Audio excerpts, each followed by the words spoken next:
आयशा जान ज़ेब पर तशद्दुद क्यों किया गया? क्या तशद्दुद की वजह ये थी कि पैसों के मामलात थे? क्या तशद्दुद की वजह कुछ और थी? आज असल वजह आपके सामने लेकर आया हूँ और इस वजह का असल गवाह भी मैं लेकर आया हूँ कि इसके पीछे कौन शख्स है, किसने गवाही दी और किसने वाज़ेह किया कि असल वजह क्या है जिस वजह से आयशा जान ज़ेब और उनका शोहर हारिस दोनों आंखें चुरा रहे हैं, दोनों इस मामले पर बातचीत नहीं कर रहे और जो गेम है, जो कि बहस है, वो किसी और डायरेक्शन में जा रही है। आयशा जान ज़ेब ये कह रही हैं कि मैं जब खबरनाक प्रोग्राम होस्ट करती थी तो मेरे पास बहुत सा पैसा था, मुझे जियो की तरफ से बहुत पैसा दिया गया और वो पैसा मेरा शोहर ले गया, उसने कारोबार किया।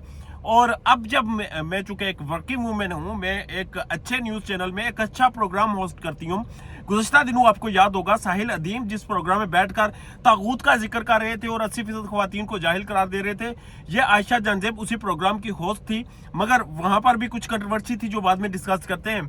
आगे बढ़े तो उनका शोहर जो है हारिस नामी शख्स, वो ये कहता है कि मैं एक स्टेबल बिजनेसमैन था, आयशा एचसन के एक क्वार्टर में रहती थी, उन्हें मैंने वहाँ से निकाला, शादी की, उनके 3 बच्चों को अपनी शनाख्त दी, उन्हें अपना नाम दिया और उन्हें दुनिया की बेहतरीन यूनिवर्सिटीज़ में फ़ौरन भेजकर तालीम हासिल करवाई। उनके बेटे को अभी भी मैं पढ़ा रहा हूँ। ये सारी चीज़ें जब की गई तो डायरेक्शन इस तरफ चली गई। कुछ लोगों ने यह भी कहा कि पैसों का मामला है, कुछ लोगों ने कहा कि आयशा के पास पैसे थे, वो मांग रहा था तो आयशा ने नहीं दिए तो उसने तशद्दुद किया। कुछ ने कहा कि कोई प्रॉपर्टी के मामला थे। जान ज़ेब ने कहा कि हारिस ने कहा कि सीसीटीवी फुटेज निकालें और देखें कि मेरे ऊपर तशद्दुद किसने किया, मैं वहां से निकल आया था। कभी वो ये कहता है कि कुरान पे हाथ रख के इंसान झूठ बोल सकता है, कभी वो कहता है कि इंसान कलमा पढ़ के झूठ बोल सकता है, कभी ये कहता है कि इंसान पुलिस के सामने झूठ बोल सकता है। सीसीटीवी झूठ नहीं बोलेगा, सीसीटीवी निकालें। पॉइंट 1 के सीसीटीवी फुटेज अभी तक मंजर आम पर नहीं आई। और पॉइंट 2 के ये वजह क्या थी? तशद्दुद हो गया, तशद्दुद नहीं होना चाहिए था। हारिस ने बहुत ज्यादा घटिया हरकत की है। आयशा जान ज़ेब जो इल्जामात लगा रही हैं या जो चीजें क्लेम कर रही हैं उनमें हकाइक कितने % है, वजह क्या थी? वजह आज आपके सामने रखते हैं। आयशा जान ज़ेब के अहले मोहल्ला, उनके एक करीबी अजीज ये चीज क्लेम करते हैं कि ये जो हारिस नामी शख्स है ये तंग नजर शख्स था। वो ये क्लेम करते हैं कि ये शख्स अगर लाहौर आया हुआ हो और आयशा अपने प्रोग्राम से 10 मिनट भी लेट हो जाए, आधा घंटा भी लेट हो जाए, तो घर में इसने एक तूफान बर्पा कर देना था कि तुम कहां पर थी, क्यों थी, किसके साथ थी, फोन चेक करना, फोन की डिटेल्स चेक करना, डेटा निकलवाना, रिकॉर्ड चेक करना, अपने लोग अपने वसाइल से आयशा जान ज़ेब के पीछे लगाना, कोई कमजोरी ढूंढने की कोशिश करना।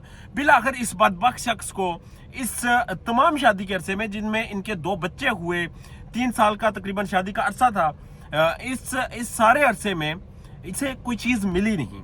और जब कोई चीज नहीं मिली तो ये ज़हनी तौर पर फ्रस्ट्रेटेड शख्स, आपको याद होगा अयाज अमीर साहब सीनियर साफी हैं, उनके बेटे ने इस्लामाबाद के करीब ही एक फार्म हाउस में अपनी अहलिया को वो जो वेट डमल्स होते हैं जिनसे बॉडी बिल्डिंग की जाती है, वो मार मार के उसका कत्ल कर दिया था।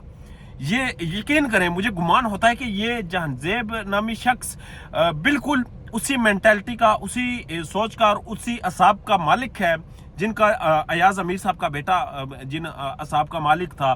चीज़ें बर्दाश्त ना कर सकना, अयाज अमीर साहब के बेटे को उसकी अहलिया ने कुछ दिन पहले ही, कुछ हफ्ते पहले ही मर्सिडीज न्यू गाड़ी गिफ्ट की थी। उसके बाद वो उसके फाइनेंशियल सपोर्ट करती थी, उसके खर्चे उठाती थी और उस बदबख्त शख्स ने किसी छोटे से आर्गूमेंट पर अपनी बीवी को डमल्स मारकर कत्ल कर दिया। और फिर जब पुलिस वहां पहुंची, अयाज अमीर साहब की अहलिया की कॉल करने पर पुलिस जब वहां पर पहुंची तो देखा वो शख्स पागलू की तरह फर्श के ऊपर कपड़े से खून साफ कर रहा था और डेड बॉडी उसने बाथटब में फेंकी हुई थी।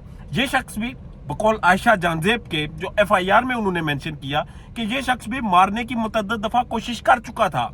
अब चूंकि आयशा एक एम्पावरमेंट की मिसाल है ख़वातीन में, वो इंडिपेंडेंट हैं, वो खुद से अपनी चीज़ें मैनेज करती हैं, अपने 5 बच्चों के साथ अकेले रहती हैं। और ये शख्स तो अपने गाँव में जाकर अपने माँ बाप के पास पड़ा रहता है। उन्होंने इसकी कोशिशें नाकाम की, मगर बिलाखिर मर्द था, ताकतवर था, जोर ज्यादा था, जिस्मानी तौर पर भारी था, तो उसने आयशा जान ज़ेब के ऊपर तशद्दुद किया और इतना बदतरीन तशद्दुद किया। और इसके पीछे वजह ना पैसा था, ना प्रॉपर्टी थी, ना कारोबार था, ना बच्चों का इख्लाफ था। इसके पीछे वजह उस शख्स की तंग नजरी थी। वजह उस शख्स के अंदर बैठा हुआ वो चोर था जो कि उसके अपने सीने में था। बकौल आयशा जान ज़ेब के कि ये शख्स मेरे ऊपर इल्ज़ाम लगाता था मगर इसने खुद किसी के साथ खुफिया निकाह किया हुआ है। मामला पैसों का नहीं, मामला अभी तक जो सामने आया है वो यही आ रहा है कि मामला यहाँ पर लॉयल्टी का था, मामला यहाँ पर आयशा जान ज़ेब के ऊपर तंग नजरी का था, मामला यहाँ पर शक का था, मामला यहाँ पर एक दूसरे के मोबाइल फोन्स चेक करने का था, मामला यहाँ पर एक दूसरे पर एतबार ना करने का था। बहरहाल आगे बढ़ेंगे और इन चीज़ों का मज़ीद खोज लगाएंगे कि इसके पीछे असल मुहर्रिकात क्या थे, इसके पीछे और कौन से लोग इन्वॉल्व थे। जो हारिस नामी शख्स है, बताया ये भी जा रहा है कि ये जिस खातून के साथ इसका खुफिया निकाह है, ये सारा स्यापा इसने उस खातून के कहने पर किया है। आहिस्ता आहिस्ता ये चीज़ें खुलेंगी और जब ये खुलेंगी तो हकाइक आपके सामने रखेंगे। बहरहाल कल एक अहम स्टोरी जो कि इसी केस पर मैं काम कर रहा हूँ और उसकी कुछ चीज़ें अभी पेंडिंग हैं, कुछ चीज़ें बाकी हैं, वो वाज़ेह होती हैं तो आपको फिर दिखाते हैं, आपको बताते हैं और उस हवाले से फॉलो करते रहिएगा। इजाज़त दीजिए, अल्लाह ने के बाद।